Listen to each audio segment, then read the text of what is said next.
प्रयागराज में ADJ rape और POCSO special court ने पुलिस को स्वामी अभिमुक्तेश्वरानंद के खिलाफ यौन शोषण के आरोपों के सिलसिले में एफआईआर दर्ज करने का आदेश दिया है। ADJ POCSO act Vinod Kumar Chaurasia ने स्वामी अभिमुक्तेश्वरानंद सरस्वती और उनके शिष्य स्वामी मुकुंदानंद गिरी के खिलाफ एफआईआर दर्ज करने का आदेश दिया। कोर्ट ने पुलिस को एफआईआर दर्ज करने और मामले की पूरी जाँच करने का निर्देश दिया। कोर्ट के आदेश के बाद अब झूंसी थाने में केस दर्ज किया जाएगा। शाकुंभरी पीठाधीश्वर आशुतोष ब्रह्मचारी महाराज ने सेक्शन 173(4) के तहत अर्जी दी थी, जिसमें एफआईआर दर्ज करने और मामले में सख्त कार्रवाई की मांग की गई थी। वहीं स्वामी अभिमुक्तेश्वरानंद सरस्वती ने कहा, कोर्ट की अपनी प्रक्रिया है। कोर्ट ने शिकायत दर्ज कर ली है और दर्ज करने के बाद वे जांच करेंगे। हम लोगों ने इस मामले के बनावटी होने के बारे में कोर्ट को बता दिया है। इस पूरे मामले को लेकर के स्वामी अभिमुक्तेश्वरानंद सरस्वती ने पूरी विस्तार से अपनी बात रखी है। क्या कुछ कहा है उन्होंने, आप खुद सुने उन्हीं की जुबानी। कोर्ट का अपना प्रोसीजर है। कोर्ट के प्रोसीजर के अनुसार जो शिकायत आई है उसका निस्तारण करने के लिए उसको दर्ज कर लिया होगा। दर्ज करने के बाद क्या करेंगे? जांच करेंगे, गवाही साखी लेंगे। यही न्यायालय की प्रक्रिया होती है। तो जो बनावटी चीज उनके सामने लाई गई, हम लोगों ने उसकी बनावटी होने के बारे में कोर्ट को बता दिया है।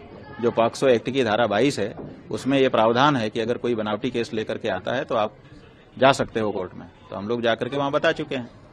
अब जब उसको दर्ज करेंगे तभी तो जांच होगी, तभी तो गवाही साखी होगी। बिना दर्ज किए तो ये सब हो नहीं सकता है। तो उन्होंने दर्ज कर लिया है। जो प्रोसीजर है उसको पूरा करेंगे। उस प्रोसीजर के अंदर ही साफ हो जाएगा कि ये कहानी सही है कि झूठी है।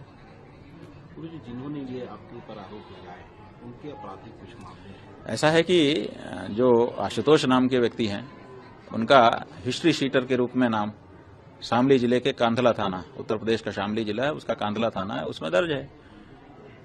और बहुत सारे लोग ऐसे हैं जो भुक्तभोगी हैं, जो कह रहे हैं हमारे ऊपर इन्होंने झूठा केस किया, हमारे ऊपर इन्होंने झूठा केस किया।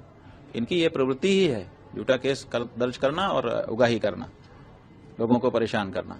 इसी से इनका परिवार चल रहा है। ऐसे लोगों को रामभद्राचार्य, जो अपने आप को जगत गुरु कहते हैं, वो चेला बनाते हैं और चेला बना करके शंकराचार्य, जो सनातन धर्म का सर्वोच्च गुरु है, उसके ऊपर आरोप लगवाते हैं। तो ये जो हमारे ऊपर आक्षेप लगाया गया है, ये किसी विधर्मी के द्वारा नहीं लगाया गया है। ये अपने आप को जगत गुरु कहने वाले के चेले के द्वारा लगाया गया है। इसका मतलब क्या है? इसका मतलब है कि हिंदू सनातन धर्म को अब विधर्मियों से इस समय खतरा नहीं है। अंदर के ही लोग हैं जो हिंदू धर्म को समाप्त करना चाहते हैं, शंकराचार्य संस्था को नष्ट करना चाहते हैं। इसलिए जनता को अब इनसे सावधान रहने की जरूरत है। माघ मेले के बाद ही गुरुजी लगातार आपके ऊपर इस तरह भाई लगातार हम अपनी आवाज बढ़ा रहे हैं और वो लोग डिग्री बढ़ा रहे हैं। यही हो रहा है। जितनी तेजी से गुरुजी जो प्रश्न हम उठा रहे हैं, देखिए आप शुरू से अगर नजर रखे होंगे तो आपको पता होगा कि जो प्रश्न हमने गौ माता की रक्षा के संदर्भ में उठाए, उसका किसी का जवाब तो किसी ने नहीं दिया।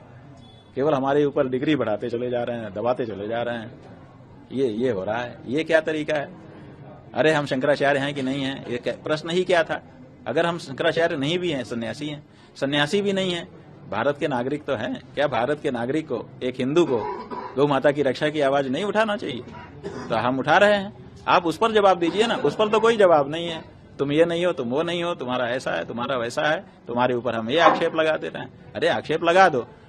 उनका वो भी जानते हैं कि हमारी कहानी झूठी है, कल को सिद्ध नहीं होगी, लेकिन वो चाहते हैं कि इसी बीच में हम इनको बदनाम करके पब्लिक के बीच में इनकी जो बात है गौ माता की रक्षा की, उसको रोक दें।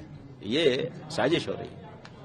11 तारीख को गुरुजी आप कूच करने वाले हैं लखनऊ की तरफ पूरे? हाँ जी, पहले से हमारी घोषणा है। 40 दिन का हमने समय दिया था। कह रहे हैं कि हम आपके आश्रम की तरफ कूच करते हैं। इसमें नहीं, ठीक है, आए क्या है? देखिए, इससे क्या होगा, जब वो चलेंगे वहां से तो जनता उनसे जुड़ेगी कि भाई कौन जा रहा है, क्यों जा रहा है, तो उनके बारे में भी जानेगी। तो जब वो देखेगी कि एक हिस्ट्री शीटर साधु महात्मा का भेष बना के चल रहा है, तो जनता जागरूक हो जाएगी कि अरे ये तो हिस्ट्री शीटर है, यही कालनेमी है, अंदर से कुछ और है, बाहर से कुछ और दिखा रहा है। तो इससे तो जागरूकता ही फैलेगी। इसलिए बहुत अच्छा है, चलें। मतलब गुरुजी कुछ कालनेमी मिल के एक कालनेमी हाँ, को आगे कालनेमी जो है वो बहुत सारे कालनेमियों का इस समय संगठन बन गया है कि हम तुमको कहेंगे कि तुम जगत गुरु हो, तुम हमको कहना कि हम जगत गुरु हैं। जगत गुरु का खेल खेलेंगे और जनता को मूर्ख बनाएंगे। और जो सच्चे हैं उनको डरा देंगे कि तुम बोल नहीं सकते हो। वहीं याचिकाकर्ता ने विशेष अदालत में आवेदन प्रस्तुत कर अनुरोध किया था कि स्वामी अविमुक्तेश्वरानंद के खिलाफ बीएनएस की धाराएं 69, 74, 75, 76, 79 और 109 तथा पॉक्सो अधिनियम की धाराएं 3, 5, 9 और 17 के अंतर्गत मुकदमा दर्ज करने का निर्देश दिया जाए। मामले की सुनवाई के बाद अदालत ने प्रार्थना पत्र को स्वीकार करते हुए झूंसी थाना प्रभारी को शिकायत के आधार पर एफआईआर दर्ज करने और कानूनी जांच शुरू करने का आदेश दिया। ये पूरी जांच पॉक्सो अधिनियम के नियमों और प्रावधानों के अनुरूप की जाएगी। Video desk amarujala.com। अगर आप ये वीडियो YouTube पर देख रहे हैं तो हमारे चैनल को सब्सक्राइब कर बेल आइकन दबाएं और Facebook पर देख रहे हैं तो हमारे पेज को लाइक करें।